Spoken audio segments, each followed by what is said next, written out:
Alors ici, on va s'intéresser au corps du texte et on va insérer entre des paragraphes, on va insérer des images qui auront évidemment pas plus que la largeur de la colonne. Et la caractéristique, c'est qu'elles ne seront pas juste posées sur le texte ou entre des paragraphes, elles seront insérées sur un paragraphe spécialement pour elles. Et donc, quand on va modifier le texte, ajouter des caractères, en supprimer, l'image va monter ou descendre dans la colonne, peut-être même passer à la colonne suivante. Donc, ce qu'il nous faut dans un premier temps, c'est évidemment d'aller chercher, on va faire ça avec 2 images pour commencer, 2-3 images en fait. Vous allez dans Bing,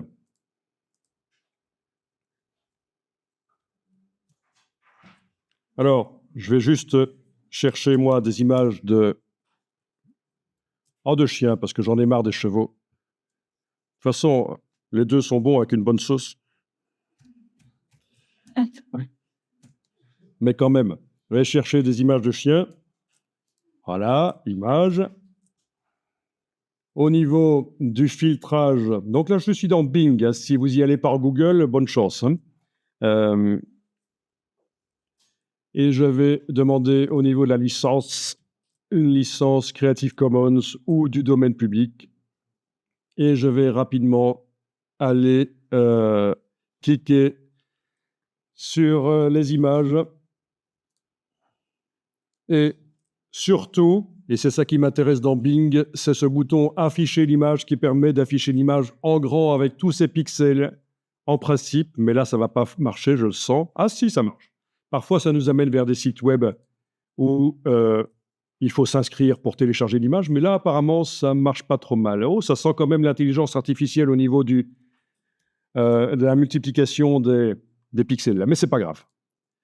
Clic droit, enregistrer l'image. Et vous enregistrez ça.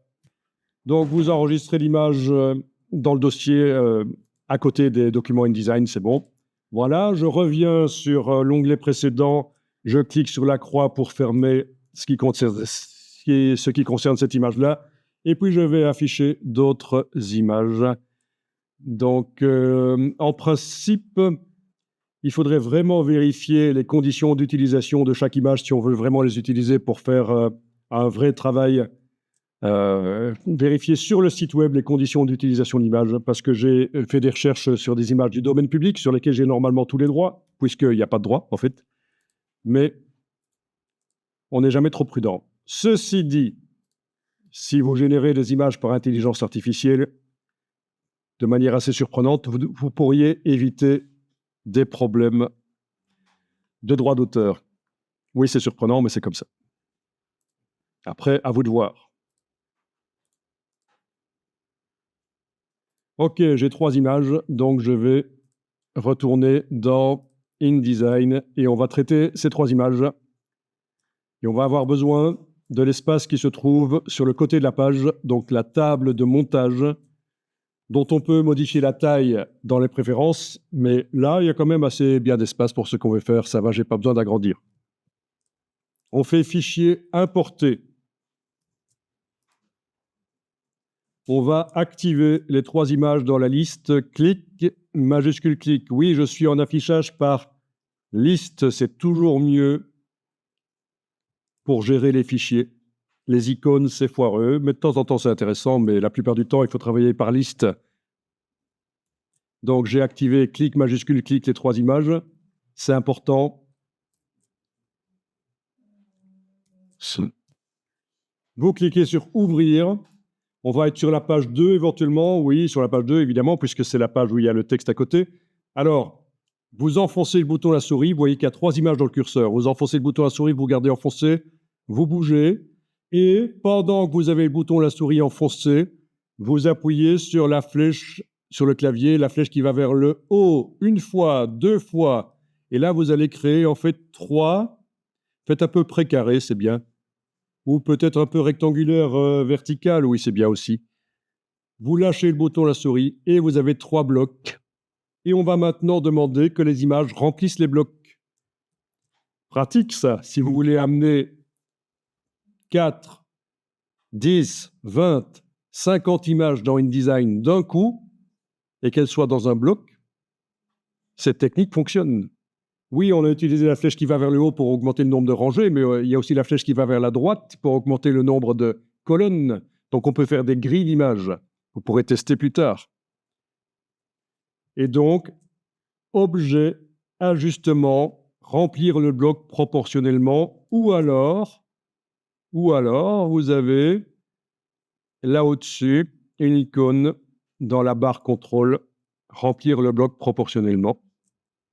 Et voilà, c'est fait. Ça remplit le bloc sans être déformé. Bien sûr, parfois, il va falloir repositionner. Donc, forcément, les images n'ont pas exactement la même proportion que ces blocs-là. Donc, ça déborde. Donc ici, je vais double-cliquer ou cliquer sur le réticule, là, voilà. On voit que l'image déborde jusque là au-dessus et jusque là en dessous. Avec la touche Shift enfoncée, je la déplace. Voilà, parce pour montrer quand même la partie la plus importante, c'est la tête. Même chose ici, je clique sur le réticule. On voit que celle-là, elle déborde sur la gauche et la droite. Avec la touche Shift enfoncée, je déplace. Et voilà, je montre quand même la partie la plus importante de l'image. Donc, quelques petites corrections. On va enregistrer le document et puis on va insérer les images dans le flux du texte.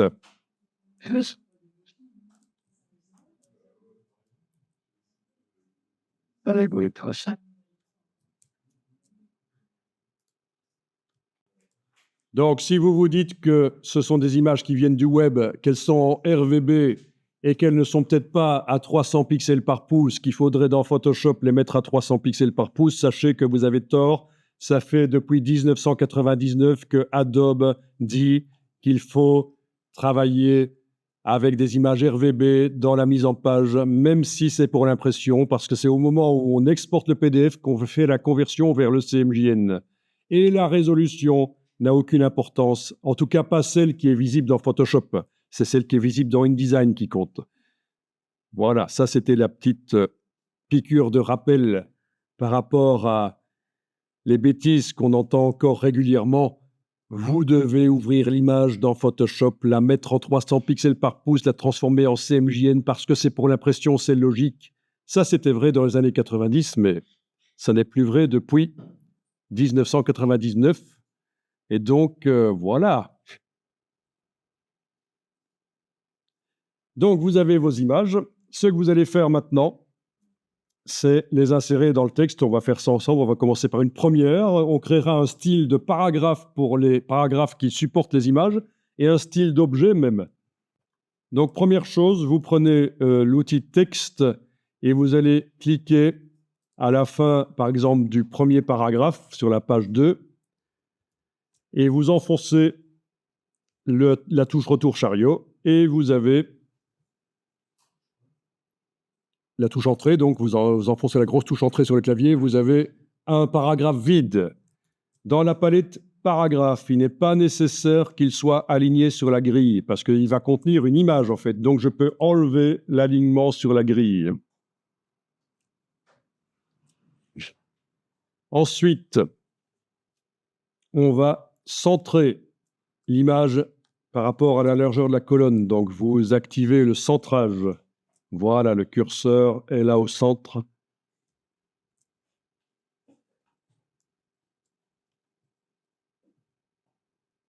Ensuite, vous allez prendre, avec la flèche noire, le bloc qui contient l'image. Donc attention, là on est bien au niveau du bloc. Les vecteurs sont bleus. On n'a pas cliqué là-dessus pour descendre dans le bloc, dans l'image.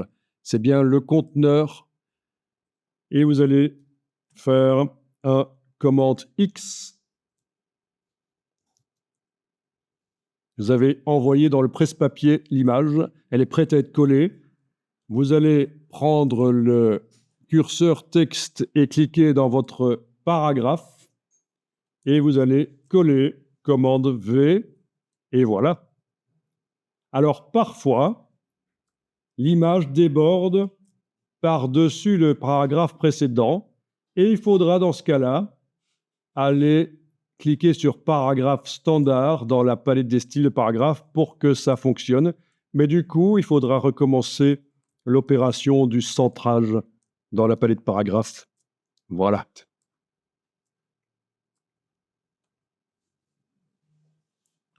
Dans un premier temps, on va s'intéresser seulement au style de paragraphe qui sert de support à l'image. J'avais indiqué qu'on ferait du style d'objet, mais ce sera pour plus tard. On ne va pas mélanger la création d'un style de paragraphe qui sert de support à l'image et la création d'un style d'objet pour donner un cadre à l'image ou quoi que ce soit, un vignettage ou peu importe. Donc je vous rappelle que si vos images ont l'air un peu pixelisées, c'est dans le menu affichage, performance d'affichage que ça se passe. Si vous êtes en affichage standard, vos images ont l'air de mauvaise qualité, mais en réalité, c'est juste une astuce de InDesign pour économiser des ressources informatiques pour que l'ordinateur soit pas trop lent. Donc, affichage, performance d'affichage, si vous voulez les voir avec tous leurs pixels, c'est affichage de qualité supérieure, et voilà.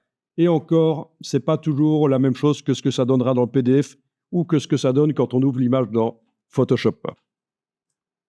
On va enregistrer le document pour les archives.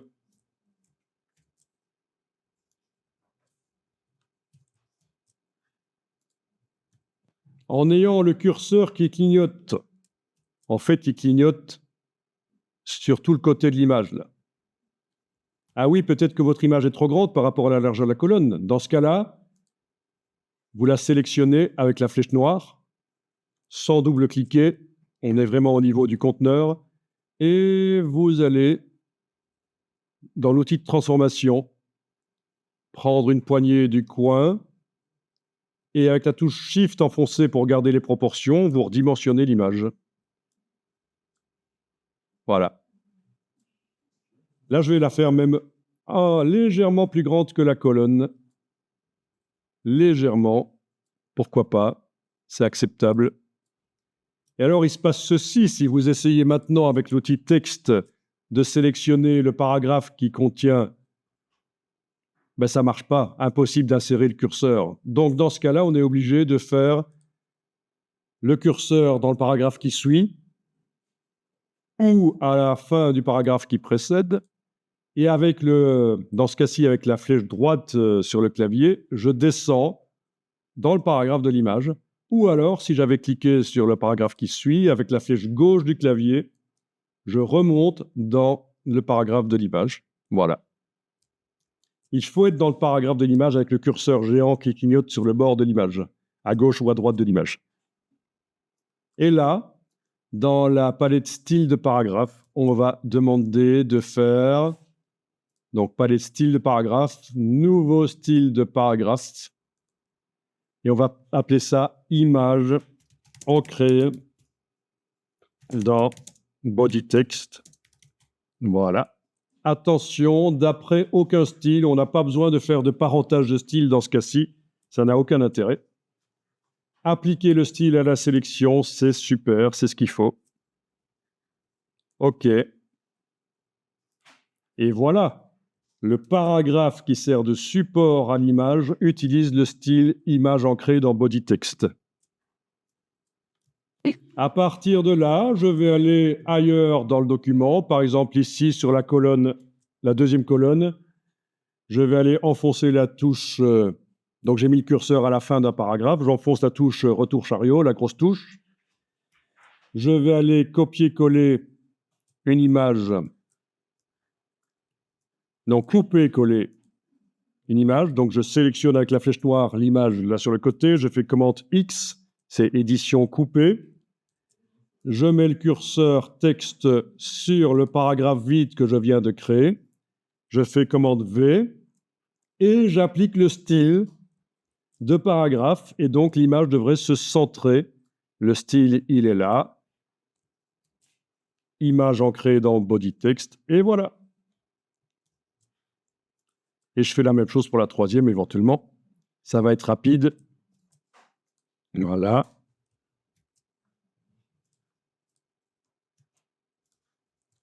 Ah, c'est une petite gymnastique, c'est bizarre, hein, c'est des images qui sont sur des paragraphes. C'est ce qu'on appelle les images ancrées. Voilà.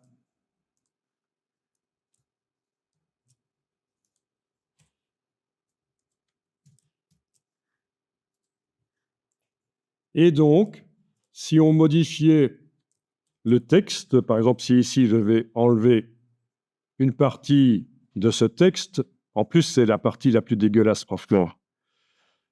Vous avez vu ça? Je ne comprends pas comment il a généré un truc aussi pourri et immonde, quand même. Como rerum telesia dendem, franchement. Alors, je supprime. Qu'est-ce qui va se passer? L'image remonte. Je supprime encore. L'image va, à un certain moment, passer à la colonne d'avant, forcément, s'il y a assez de place pour qu'elle y aille. Voilà.